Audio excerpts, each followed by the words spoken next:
Dahanjo. Veskarma. How are you, ladies and gentlemen?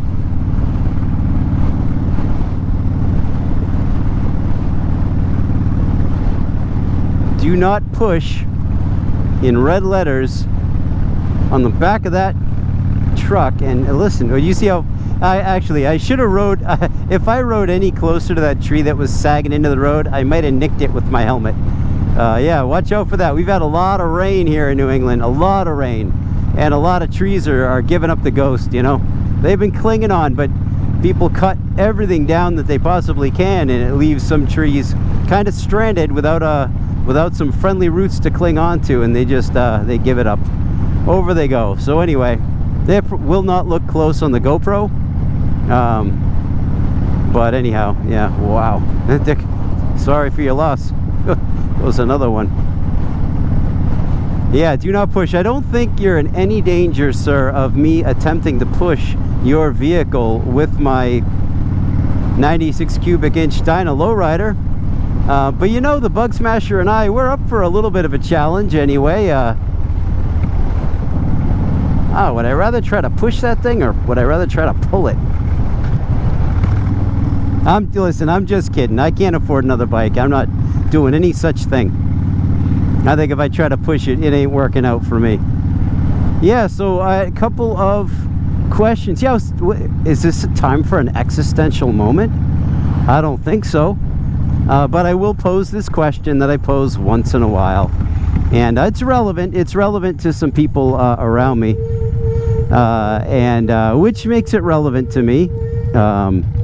Why do I do motovlogging? What am I doing? What is the benefit here? What is the motive behind it? Why am I doing rides and whatever with a camera on and audio roll? What am I doing? What's going on?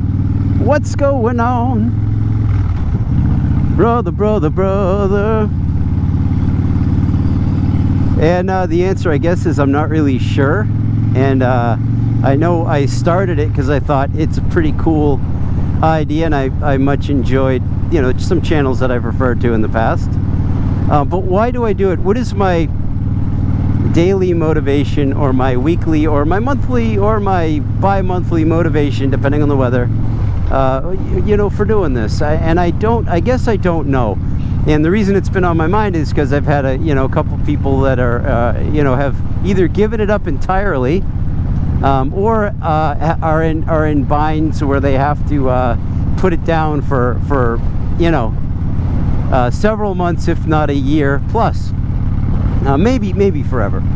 And so I'm just asking, because some people, they put down the lifestyle, feel a lot better, and they're riding for ride's sake. Just get on, strap the helmet on, and ride for the pure, unadulterated joy of riding a motorcycle. And that's a beautiful thing, as many of you know. And I admit, once in a while, slap on the half helmet and do a local, just a quick spin, and no camera, none of that stuff, no lights, no camera, no showbiz. Just the throttle and the breeze,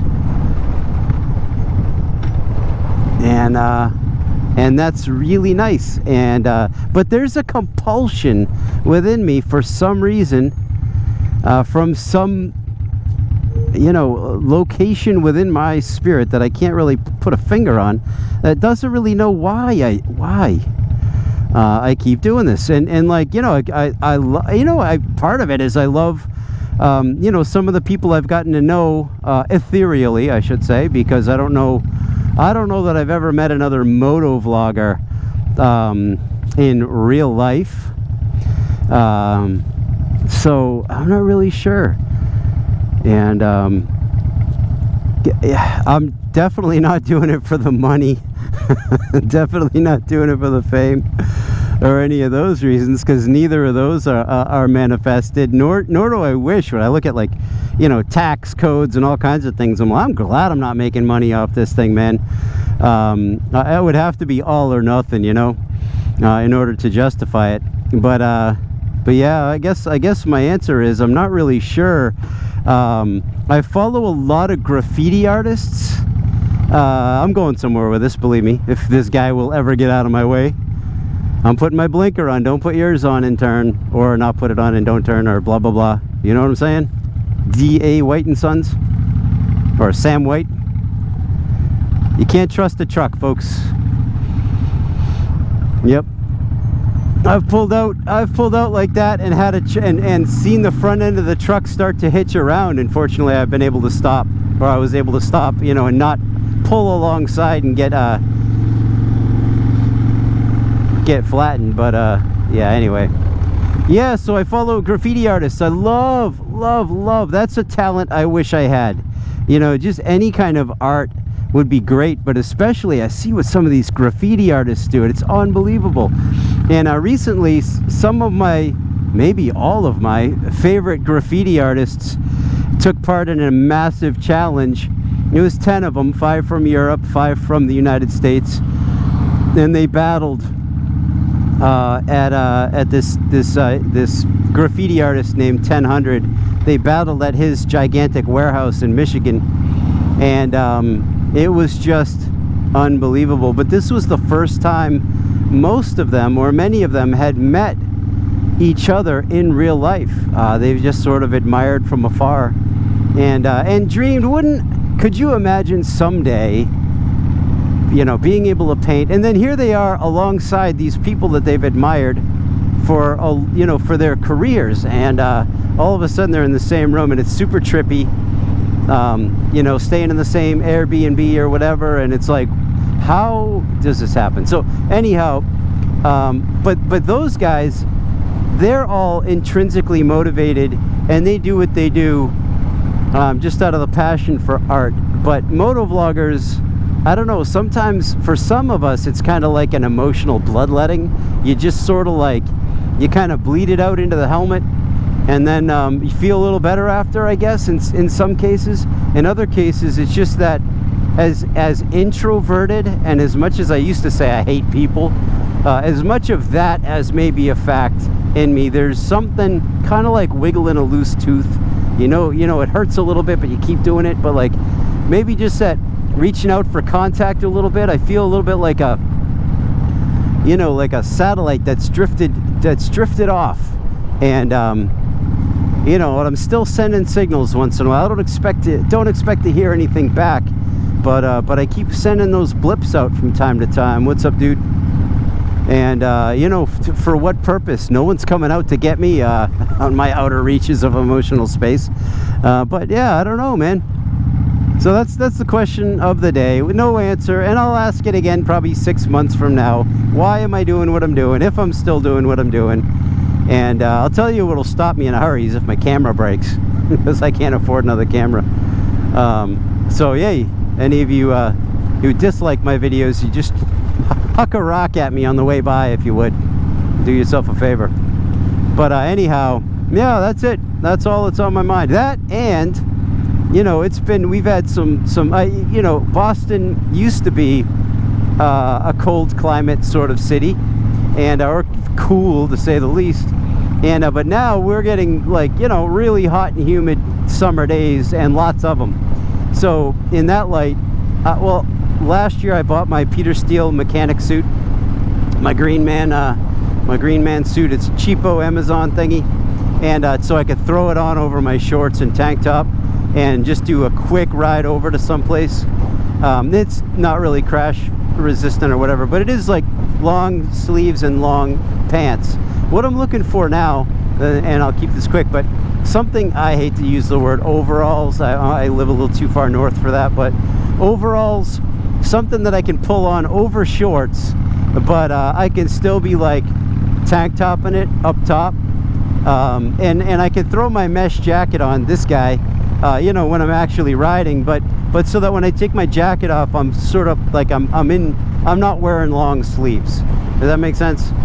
So it's not so I can ride sleeveless, because you know, I did that for quite a while, and although I enjoyed it, there's some detriments.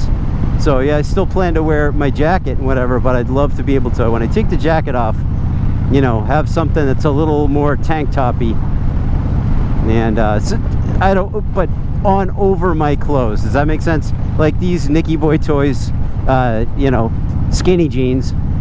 Like I wear those, but I can't fit nothing under them. You know what I mean? So I don't like to show up somewhere and then change and then hang out and then change and then leave. You know what I mean? I want to be able to just toss it on, hit the hay, hit the highway, hit the hay. Yeah, maybe that's what I'll do when I get home. Probably another cup of coffee will cure my... Yeah, that's what I'll just brew another pot of coffee. Yeah, you get what I'm going at. Yeah, so if anybody's got like a gear piece like that in mind, you know, that's I don't know, suits those needs. Goes on over the clothes, comes off, but it's tank toppy up top. I guess that's maybe, I don't know. So I'm throwing a lot at you, and I'm not explaining it well, but you know what I'm talking about. And that's it. So yeah, Matt the Greeter lost 57 subscribers during this ramble, I'm sure, if not more. So thank you, those of you who stuck with me. And for those of you who stuck with me, let's go see a beautiful field.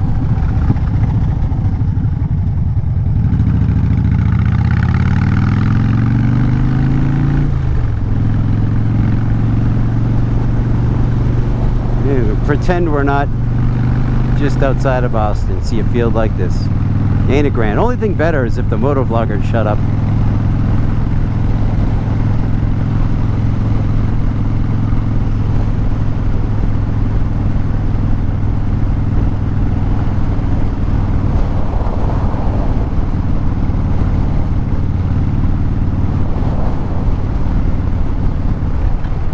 Alright guys, Matt the Greeter.